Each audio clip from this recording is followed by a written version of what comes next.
Hello, welcome to ज़रा हट के। मुबशर ज़ैदी, ज़रार घोड़ो और वसतुल्लाह ख़ान का सलाम कबूल कीजिए। गुज़िश्ता जुम्मे के रोज़ मुल्क भर में तहरीक लब्बैक पाकिस्तान के ख़िलाफ़ क्रैकडाउन किया गया और 100 से ज़ायद उनके जो कारकुनान हैं उनको जेलों में डाला गया और जो उनके सरबराह थे खादिम रिजवी साहब, उनको जो है एक सरकारी गेस्ट हाउस में ले जा करके मेहमान बना दिया गया, यानी कि उनके नक़्ल व हरकत पर पाबंदी लगा दी गई। और ये ऑर्डर जो है मेंटेनेंस ऑफ पब्लिक ऑर्डर है, जिसके तहत वो 1 माह से ले करके और शायद 3 माह तक उनको रखा जा सकता है। अब सवाल सारे ये उठा रहे हैं कि जिस बुनियाद पर क्रैकडाउन किया गया था, जिस बारे में फवाद चौधरी ने भी ट्वीट की थी और उन्होंने कहा था कि ये 25 को इन्होंने एक धरना रखा था और वो फैज़ाबाद तर्ज का, लिहाजा उसी को काउंटर करने के लिए ये लोग नहीं मान रहे थे, तो हमें मजबूरन ये कदम लेना पड़ा। मगर बैकग्राउंड में क्या हो रहा है, ख़ासे प्रोग्राम्स भी आज मैंने देखे, 1 2 3 प्रोग्राम्स, जिसमें यही बात हो रही थी कि क्या होगा इनका गोइंग फॉरवर्ड।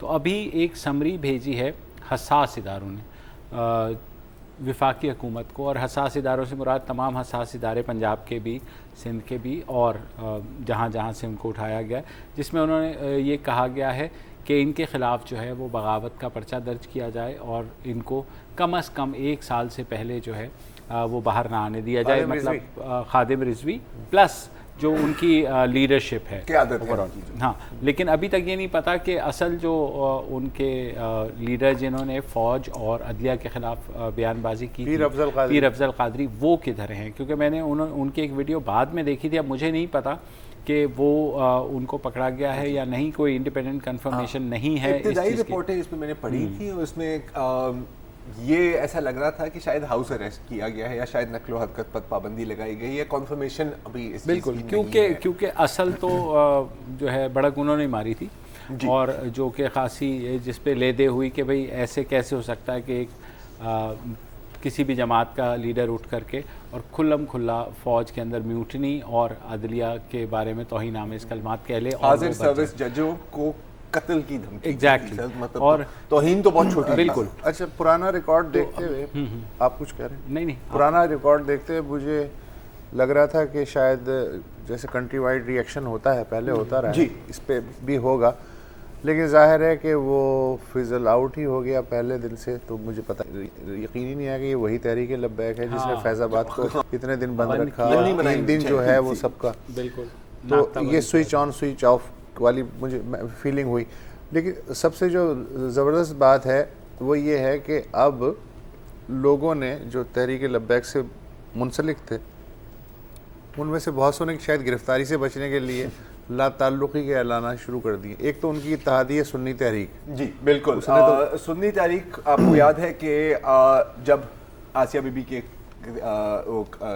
जजमेंट के बाद, मुकदमे के बाद, सुन्नी तहरीक, JUIF, जमात इस्लामी, मतलब जितनी भी तकरीबन दीनी जमातें हैं, दीनी सियासी जमातें हैं पाकिस्तान में, उन सब ने एहतजाज का ऐलान दिया। तो सुन्नी तहरीक के तो समझ में आती ही है, क्योंकि बरेलवी वोट बैंक जो थोड़ा सा वो पकड़ने की कोशिश कर रहे थे वो सारे का सारा चला गया। तहरीक लब्बैक के पास पहले उन्हीं के पास था, लब्बैक के पास उन्हीं के पास था, लेकिन वो उसको इतना कैश नहीं कर सके जितना लब्बैक ने किया था। क्योंकि ये जो नई हड़ताल की कॉल थी ये तहरीक लब्बैक ने सिर्फ अपने कारकुनों के लिए दी थी, तो मे बी दैट कुड ये भी है। बहरहाल के जो है फैज़ाबाद का धरना भी उन्होंने अपने लिए दिया था, फिर बाद में तमाम जमातें शामिल होती चली। नहीं, वो तो मीटू खेल रहे हैं ना सर। फैज़ाबाद का धरना तो उन्होंने एक स्पेसिफिक रीजन पे दिया था, जिसका मतलब नहीं, रीजन की मैं बात नहीं कर रहा, उसमें जो शामिल होते गए। हाँ, वो तो बाद में होते बहरहाल उस वक्त जो हुआ, अभी क्या हुआ है कि सुन्नी तहरीक ने एक मतलब हंगामी प्रेस कॉन्फ्रेंस की कि जी ये मतलब क्या हो रहा है यहाँ पर। उन्होंने कहा कि जी हम ना सिर्फ इससे हम ला ताल्लुकी का ऐलान करते हैं, लेकिन हम तो कभी इस प्रोटेस्ट का हिस्सा ही नहीं थे। 25 नवंबर की बात कर रहे हैं और कह रहे हैं कि और इन्होंने जो हेट स्पीचें की हैं और जो अल्फाज, उससे तो हम मतलब 10 किलोमीटर दूर हैं सर। आप प्लीज़ हमारे पर ना आए, हमने तो कभी ऐसी बात नहीं की, हम बड़े मुहिब्बुल वतन हैं। और फिर जाहिर है ये भी कहा कि सर आप मतलब इनको उठा रहे हैं तो आप हमारे बंदों को भी उठा रहे हैं, तो इनके बंदों के तो चलो खैर है, लेकिन हमारे बंदों को तो ये ज्यादती है यार, हमारे बंदों को आप छोड़। अच्छा, इंडिविजुअल, ये तो आप पार्टी की बात करें, इंडिविजुअली भी जो अखबारात में, हाँ ये जरा बताएं। मसलन मेरे सामने ये है ऐलान ला ताल्लुकी जी। ये मुझे लगता है कि चूंकि इनके वल्दियत एक ही है, लिहाजा ये 2 भाई हैं शेखुपुरा के, मोहम्मद आसिफ और तालिब हुसैन मेरा तहरीक लब्बैक पाकिस्तान से किसी किस्म का कोई ताल्लुक़ नहीं, मैं उनकी किसी सरगर्मी का ना हिस्सा हूँ और ना ही कॉल व फेल का ज़िम्मेदार हूँ, लिहाजा पुलिस और दीगर सिक्योरिटी इदारे मुझे तंग ना करें। Sir please sir. हाँ इस तरह, अच्छा पहली दफ़ा मैं इस तरह का अच्छा ये तो कारकुनान है ना? और ये फ्लिप कर लें आप एक हफ्ते पहले, ओए होए होए, हाँ यार यही होता किसी है पुलिस और सिक्योरिटी अच्छा इदारे ने हमें ये करने की तब्दीली कोशिश आई की। कैसे, उसके लिए भी हाँ। कुछ वीडियोस हैं हमारे अच्छा, पास, लेकिन हाँ, उससे वो पहले जो नहीं, क्रैकडाउन, एक और लातालुकी का ऐलान अगर मैं क्रैकडाउन आपको जो है वो उसकी जाहिर होता है कि कितना वो हो रहा है सख्त, कि जो सोशल मीडिया पे जो एक्टिविस्ट थे इनके, उन्होंने कुछ अपलोड की हैं वीडियोस, तो मैंने इसके तौर पे हाँ अच्छा उससे पहले मैं एक चीज, एक और लातालुकी का ऐलान है जो शायद इनसे ज्यादा अहम है, क्योंकि ये तो चले कारकुनान है ना। मोहम्मद अब्बास हैदर जिन्होंने टीएलपी की टिकट पर एमएनए का इलेक्शन लड़ा था फैसलाबाद से, उनका एक बकायदा हल्फनामा आया है और वो कह रहे हैं कि जी हाँ बिल्कुल मैंने इस पार्टी की टिकट पर इलेक्शन लड़ा था, लेकिन अब मेरा इनके साथ कोई ताल्लुक नहीं है जी, मेरा कोई मतलब, मैं इनकी किसी भी सरगर्मी में मैं हिस्सा नहीं लूंगा ना लेंगा, और जिन्होंने जो बातें की हैं सर मैं बिल्कुल काबिल कबूल नहीं है, I am a supporter of Pakistan. हल्फी दिया है सर बिल्कुल, वो स्क्रीन पर भी चल रहा है और बकायदा दस्तखत और टप्पे वप्पे भी लगे हुए हैं, लेकिन ऐसा क्यों हुआ वो सर? हाँ क्या क्या ऐसा चीज हुई थी? तो मैं आपके भोलपन पे कुर्बान जाऊं वैसे, लेकिन जो भी हुआ क्रैकडाउन जिस तरह का भी हुआ, तो मेरा ख्याल है फ्राइडे की या सैटरडे की वीडियोस हैं जो ऑन द स्पॉट अपलोड की गई सोशल मीडिया पे, और ये लब्बैक के एक्टिविस्ट हैं, इनमें सैंपल के तौर पे मैंने 2 वीडियोस आपके लिए मुंतखब कर ली, उससे आप अंदाज़ा लगा सकते हैं कि क्रैकडाउन कितना हार्ड हुआ होगा। लाहौरों आ गया लियाकत बाग दे कोल, ते इत्थे हर पासे पुलिस ही पुलिस है, कि 3-4 हज़ार पुलिस खलोती है, नाल रेंजर भी है। एक बारी मार भी पई है तो हुण साइड मार के इत्थों मैं नसिया, तो हुण उरले पासे लोके खलोता, इत्थे बंदा ही कोई नहीं आया, जेड़ा आंदा उन्होंने ला लैंदे न, उन्होंने मारदे भी हैं ते नाल भी लै जांदे न। कित्थे हो सारे पिंडी वाले हो, कोई तो नज़र आ जाओ यार, जेड़े दूरों आए वो इत्थे कुट खान लगे न, नेड़े दा बंदा ही कोई नहीं थे, आओ सारे हिम्मत करो, ते पुलिस इत्थे वाह वाही जे, छुप छप के आयो, लब्बाइक लब्बाइक लब्बाइक या रसूल अल्लाह। अभी उधर जाना मेरे लिए बड़ी बेवकूफ़ी, मैं तो इतनी ठीक ठाक फोर्स है किसी का हिसाब नहीं है जनाब, ये तो पूरी बेईमानी शुरू कर दी लोगों ने, तो इंशाल्लाह अल्लाह की पकड़ से नहीं बचेंगे, ये पक्की बात है। हाँ जी मैं निकल आया साइड पे अभी फ़िलहाल, मुझे तो नहीं समझ लग रही मैं क्या करता, उधर बहुत अन्नी बड़ी है, बहुत ज़्यादा ही, कुछ ज़्यादा ही बड़ी नहीं, बेमानी हो गई है जी, अन्नी पे बिल्कुल। अच्छा यार एक मतलब लिटर से कितना जादू की जप्फी का तो मैंने सुना था, इनको भी मैं ख्याल पंजाब पुलिस की जादू की जप्फी लगी है, ये रियासत की जप्फी है, और हम कब से कह रहे थे कि रियासत को कम से कम ये ख्याल ज़रूर करना चाहिए कि अगर कोई ओपनली उनको चैलेंज कर रहा है रेड को, तो थोड़ा सा मसला। आखिरी बात करेंगे, मुझे पता आपने कुछ पढ़ाना है।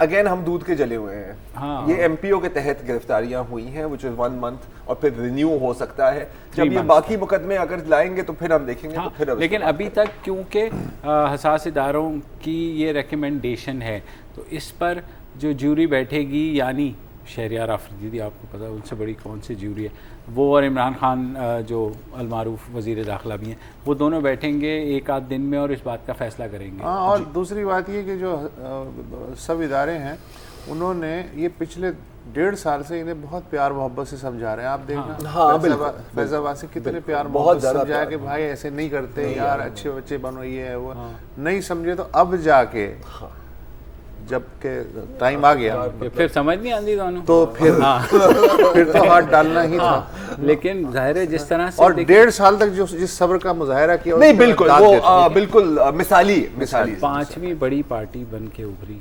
आप सोचें ज़रा कि मतलब अचानक ही तबसरे हम जैसे तजियाकारों के तो वो हो गया कि यार ये क्या, एक देखते हैं इस पार्टी अभी शुरू हुई है या नहीं हुई है, या पार्टी खत्म हुई है। हाँ, अब तक की बहरहाल कार्रवाई। अच्छा, इसी दौरान जाहिर है कि जो सरकर्दा लोग हैं सिविल सोसाइटी के, जिसमें कि आपके रिटायर्ड जर्नल भी शामिल हैं, सहाफ़ी भी हैं, दानिश्वर हैं, आर्टिस्ट हैं, वकील हैं, समाजी कारकुन हैं, ऐसे जो 36 लोग हैं, उन्होंने एक मुश्तरका अपील जारी की है रियासत पाकिस्तान के लिए, जो अखबारों में शाया भी हुई। हाँ, शाया हुई है, और उसमें उन्होंने जो है यही कहा है कि तहरीक लब्बैक और उसके इत्तेहादियों के जो गद्दारी पे मबनी बयानात हैं, इनकी हम मज़म्मत करते हैं, और अदलिया और पाकिस्तानी फ़ौज के बारे में उन्होंने जो गुफ्तगू की है, तो अब ये है, इन्होंने मुतालबा किया है कि ऐसे अनासिर के ख़िलाफ़ रियासती रिट चैलेंज करने के जुर्म में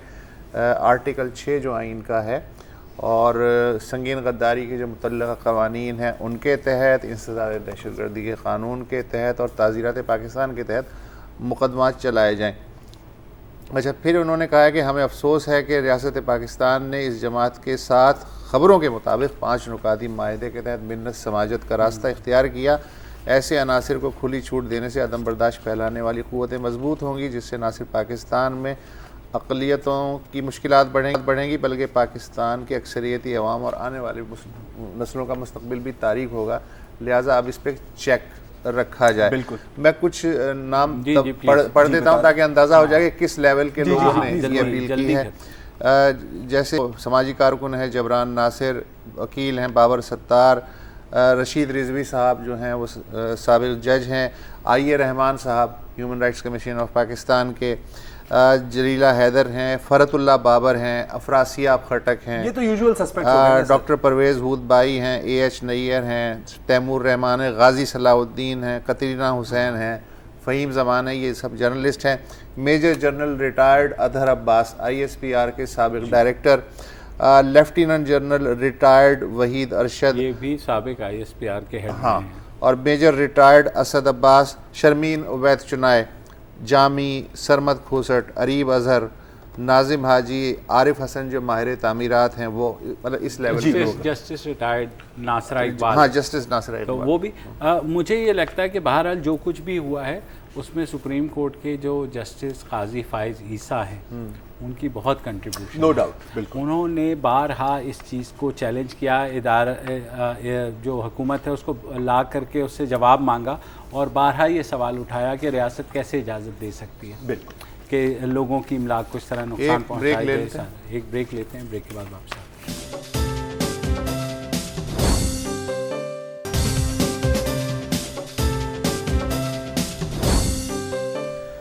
वेलकम बैक। आज भारत के नायब सदर वेंकैया नायडू और भारतीय पंजाब के वज़ीर आला कैप्टन अमरिंदर सिंह ने डेरा बाबा नानक जो कि इंटरनेशनल बाउंड्री से सिर्फ 100 मीटर दूर है, वहाँ पे करतारपुर राहदारी का संग बुनियाद रखा।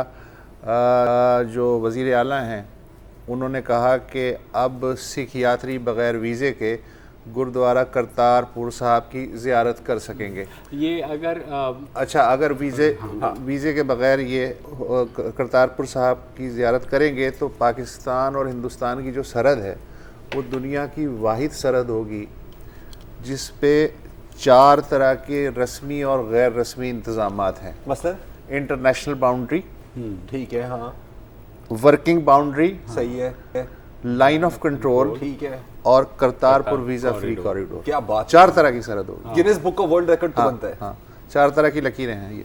अच्छा, और कोई मुल्क मुझे नहीं ऐसे पता करना होगा बॉस, लेकिन आई डोंट थिंक अब तक तो ऐसा ही लगा। नहीं, ऐसा ही अच्छा जनाब, ये जो करतारपुर गुरुद्वारा है, जैसा कि आप जानते हैं कि पाकिस्तान के अंदर बैनुल-अक़वामी सरहद से 4.5 किलोमीटर अंदर है।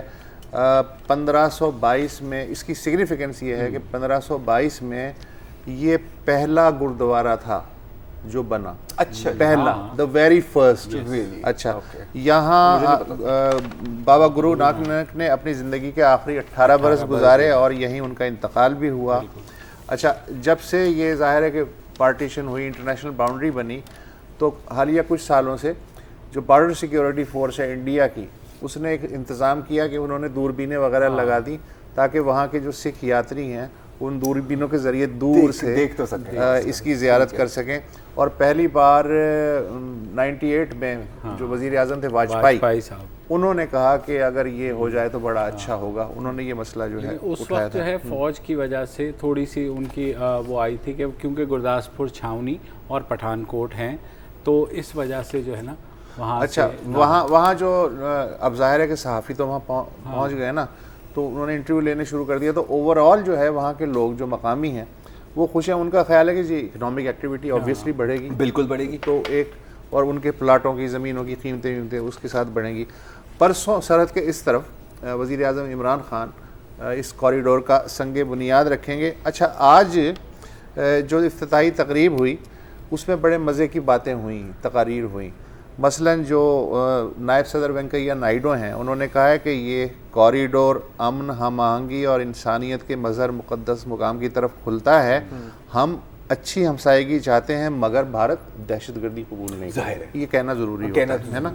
अच्छा, जो कैप्टन अमरिंदर सिंह थे, उन्होंने वज़ीर आज़म इमरान खान का शुक्रिया अदा करते हुए कहा कि पाकिस्तानी फ़ौज ने सरहद पे हमारे फ़ौजियों को हलाक किया है, मगर हम मोहब्बत का पैगाम लेके आए हैं और पाकिस्तान से भी इसी तरह के जवाब की तवक्को रखते हैं।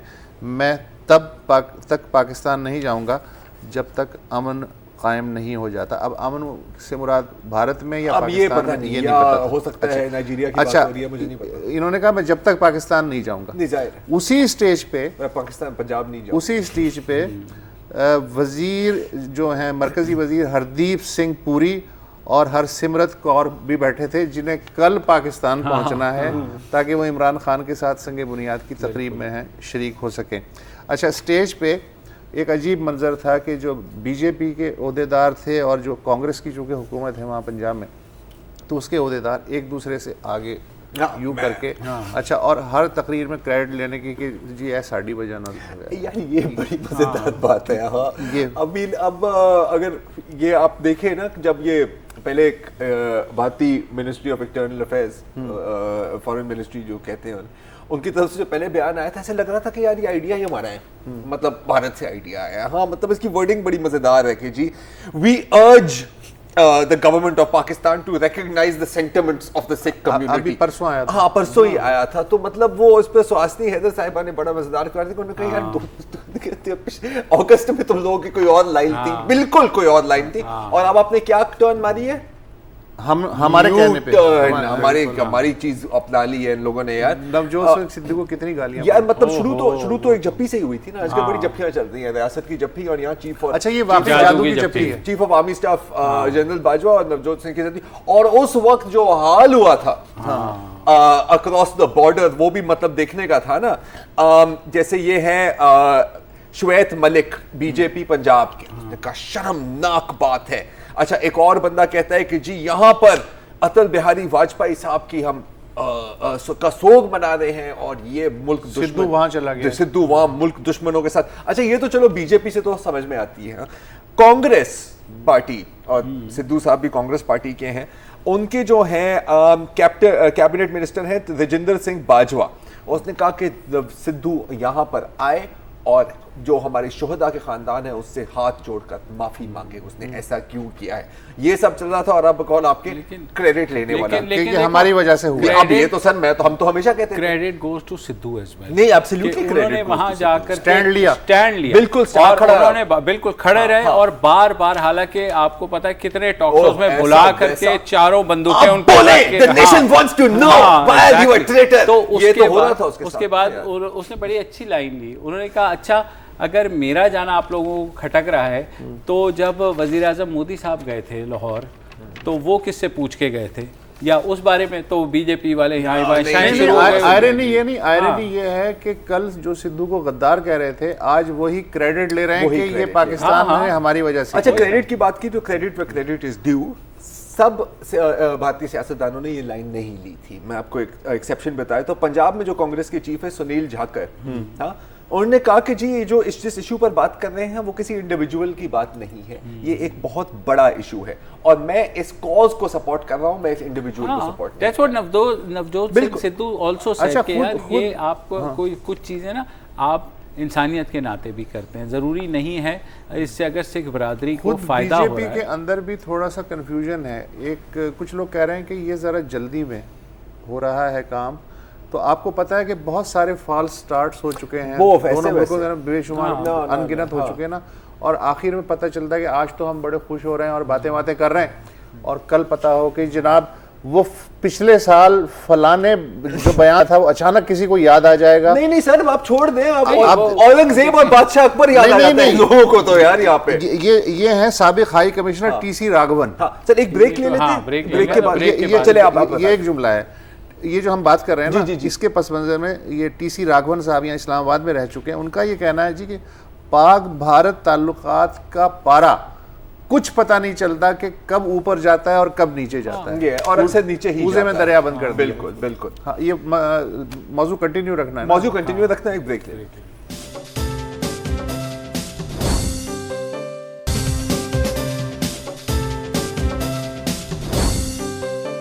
Welcome back. हम बात करें करतारपुर कॉरिडोर की, जो पाकिस्तान और भारत के दरमियान नई ओपनिंग हो रही है और वज़ीर आज़म इमरान खान परसों इसका इफ्तिताह करेंगे।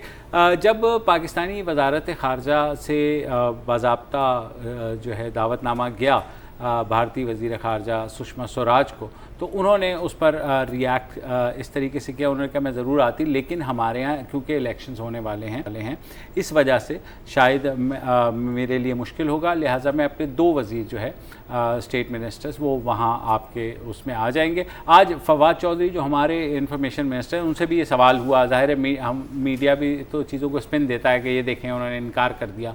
तो फवाद चौधरी ने बड़ी लॉजिकल सी बात की। उन्होंने कहा कि अगर मैं भी उनकी जगह होता तो अगर इलेक्शंस हैं तो पॉलिटिशियंस के लिए इलेक्शन सबसे इम्पोर्टेंट है। बिल्कुल। तो this also goes to prove कि शायद करतारपुर जो है वो ट्रिगर फ़िलहाल ना करे पाकिस्तान और भारत के दरमियान जो बाज़ाब्ता मुज़ाकरात की बहाली है वो इंडियन इलेक्शन से पहले नहीं होगा। कोई कंक्रीट उसमें डेवलपमेंट नहीं तो हमें अभी गौर करना भी नहीं चाहिए क्योंकि वो बहुत दूर की बात है। और एक इंटरेस्टिंग ऑब्जर्वेशन है मेरी। अच्छा, मसलन 70 साल में अगर आप देखें तो पाकिस्तान का जो एक बुनियादी इसरार बहुत हद तक रहा है वो ये है कि जी पहले कश्मीर पे बात होगी, उसके बाद बाकी मसाइल जो हैं वो उन पे बात होगी। अब इंडिया ने कई साल से ये लाइन ली हुई है कि जी पहले जो है आप दहशतगर्दी की सरपरस्ती बंद करें, उसके बाद हम बात करेंगे। ठीक है, ये अपनी जगह है।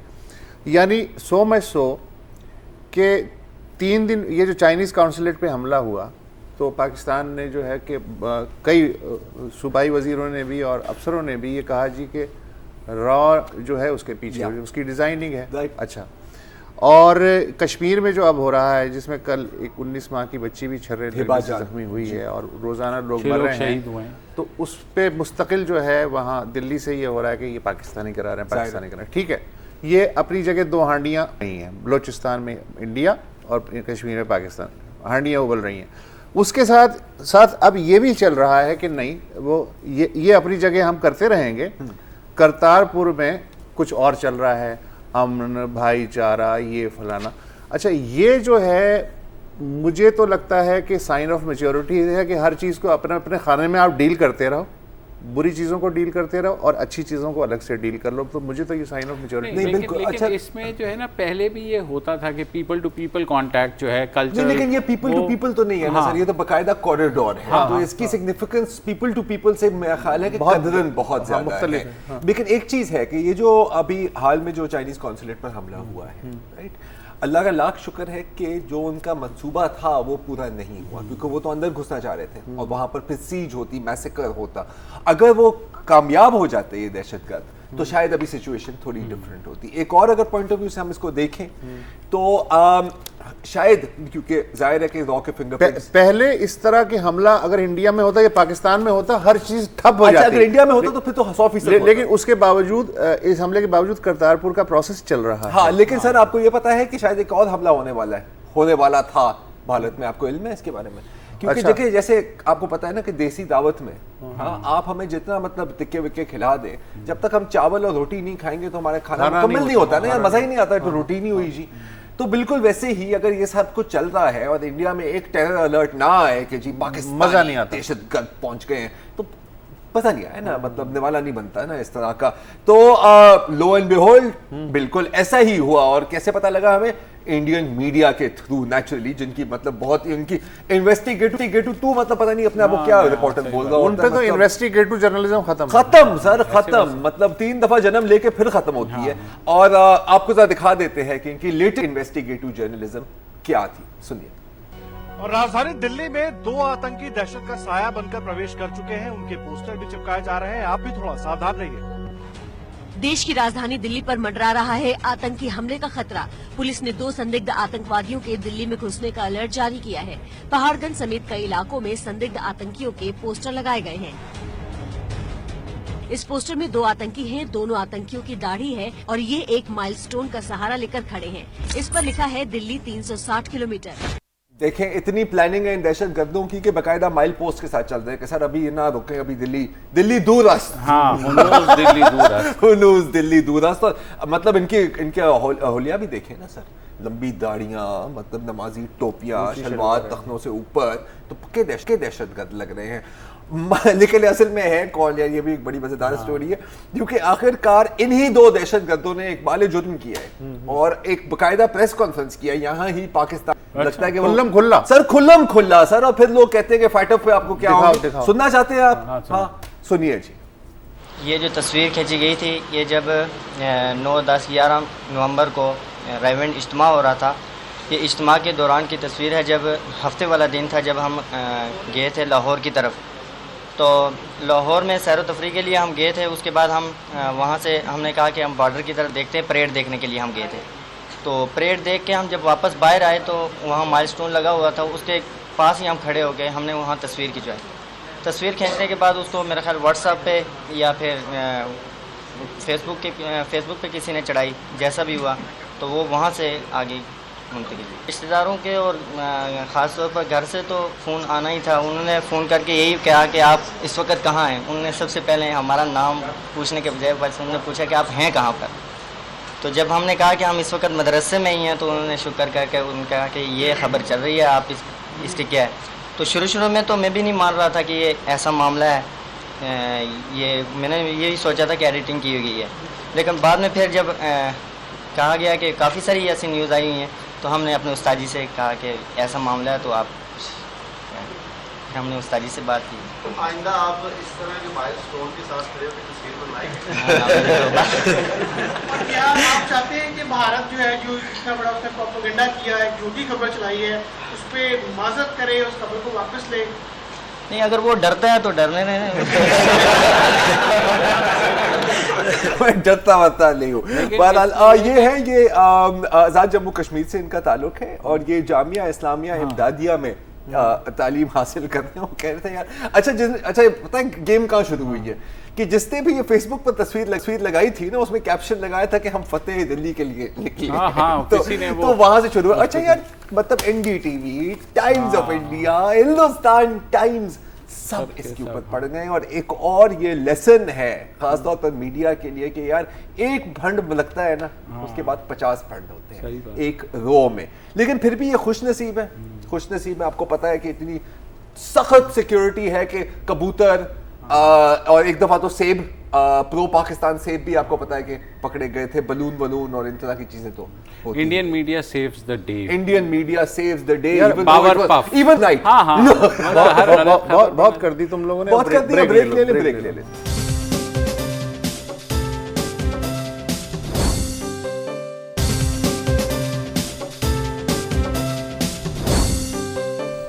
Welcome back. ये मेरे लिए ज़ाती तौर पर एक बहुत खुशी की बात है कि पाकिस्तानी स्टूडेंट्स और स्कूल्स का फोकस साइंस और टेक्नोलॉजी पर बढ़ता जा रहा है। आपने देखा है कि इसी साल और पिछले साल बहुत साइंस फेस्टिवल्स हुए हैं। थर में भी साइंस फेस्टिवल हुआ है।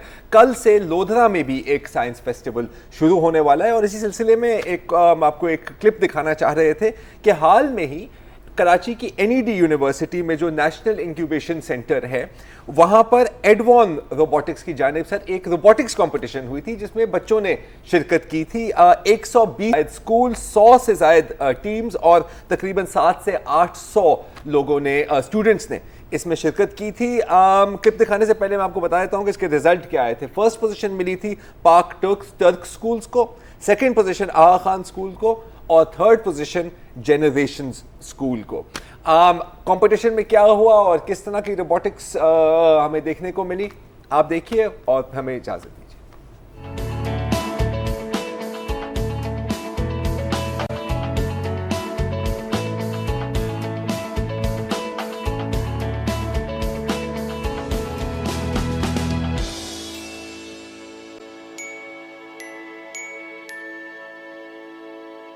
मेरा नाम मोहम्मद मुसब है और मैं पाक तुर्क स्कूल से हूँ, मैं क्लास 8 से हूँ। और क्या कहते हैं, आज हम लोग का रोबोटिक्स का कंपटीशन था। आज हम लोग आए थे, हमने इसकी प्रिपरेशन की तकरीबन 1 से 1.5 हफ्ते में। इस दौरान हमारे एग्ज़ाम्स भी चल रहे थे, ये भी था, तो हमारा आधा कंसंट्रेशन एग्ज़ाम्स की तरफ था, आधा इधर था। तो क्या कहते हैं, इस मरतबा हम डिस्क्वालीफाई हो गए क्योंकि हमारे 4 मेंबर्स थे, 1 मेंबर्स आ नहीं पाया, उसके कुछ प्रॉब्लम हो गई थी। और क्या कहते हैं, इधर हमारी कोई सॉफ्टवेयर में भी कुछ प्रॉब्लम था। इस दफ़ा तो हम डिस्क्वालीफाई हो गए, लेकिन इंशाल्लाह हम लोग नेक्स्ट टाइम आएंगे और नेक्स्ट टाइम इंशाल्लाह विन करके आएंगे। अस्सलाम वालेकुम, मेरा नाम ईमान फुआद है। आज हम लोग जैब स्कूल को प्रेजेंट कर रहे हैं और हम लोग ग्रेड 10 के स्टूडेंट्स हैं और 2 वीक से हमारी ट्रेनिंग चल रही थी, वर्कशॉप्स होती थी, हमने खुद भी प्रैक्टिस की और अभी हमने नॉकआउट राउंड क्वालिफाई कर लिया है एंड देन क्वालिफाइंग राउंड भी क्वालिफाई कर लिया है। अब 2 राउंड्स और रहते हैं एंड आई होप हम उनको भी क्वालिफाई कर लें। मेरा नाम बिलाल है और मैं क्लास 9 से हूँ। मैंने रोबोटिक्स अपनी ग्रेड 4 से स्टार्ट की थी। फर्स्टली मैंने कोडिंग से स्टार्ट किया था, फिर उसके बाद मैंने हार्डवेयर पे भी आया था और फिर सबसे पहले कंपटीशन में मैं इस्लामाबाद गया था, उसका नाम रोबोस्प्रिंट 2014 था। उसमें मैं फ़र्स्ट पोजीशन लाई थी और फिर उसके बाद से मैंने रोबोट्स बनाना शुरू कर दिए थे और अब मैं एडवांस रोबोटिक्स लीग में एज अ जज हूँ।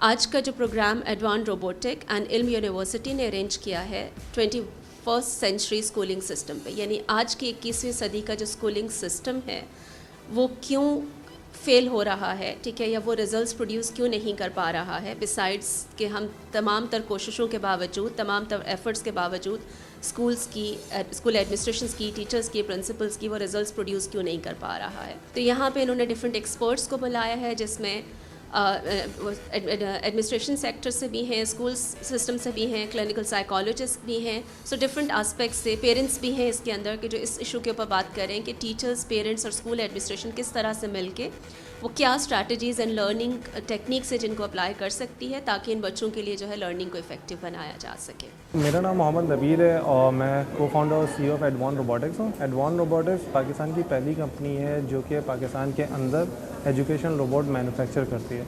हमारा आइडिया ये है कि स्कूल लेवल पे किस तरह से बच्चों को इंगेज कर सकें ताकि जो 21st सेंचुरी में स्किल सेट, ना सिर्फ एक तो सॉफ्ट स्किल सेट होते हैं जिसमें क्रिटिकल थिंकिंग, ब्रेन डेवलपमेंट ये सारी चीज़ें आती है, बल्कि टेक्निकल स्किल सेट भी। क्योंकि होता ये हमारे पूरा स्कूल में रोड लर्निंग सिस्टम है, बच्चा कुछ भी टेक्निकली डेवलप करना नहीं सकता। इसी वजह से पाकिस्तानी मार्केट, कंज्यूमर मार्केट ज़्यादा अच्छी है। लेकिन अगर हम इस मार्केट को देखेंगे, अगर कोई प्रोडक्ट देखें, अगर हम जो भी प्रोडक्ट यूज़ कर रहे होते हैं, कितने ऐसे प्रोडक्ट हैं टेक्नोलॉजी से रिलेटेड जो हम पाकिस्तानी मेड है, देयर इज़ नन।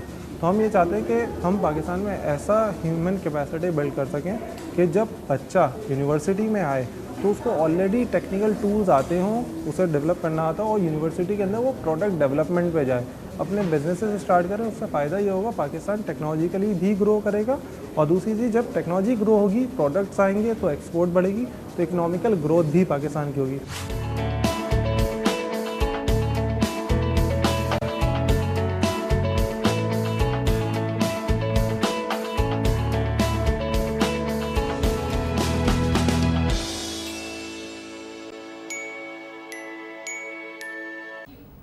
अस्सलाम वालेकुम। अगर आपको हमारे शो पसंद आया है तो प्लीज़ हमारे YouTube चैनल को सब्सक्राइब करें और अगर मुनासिब समझे तो इस वीडियो को लाइक भी कर लें, तो कोई हर्ज नहीं है, और शेयर भी कर लें और कमेंट भी कर दें जी, वरना वो सब ऐसे ही लिखते रहेंगे। और ये जो दोनों कह रहे हैं ये कर लें जी प्लीज़, नहीं तो हमें भी घर जाना है, मैं आपके कंप्यूटर में नहीं रहना 24 घंटे। सही बात।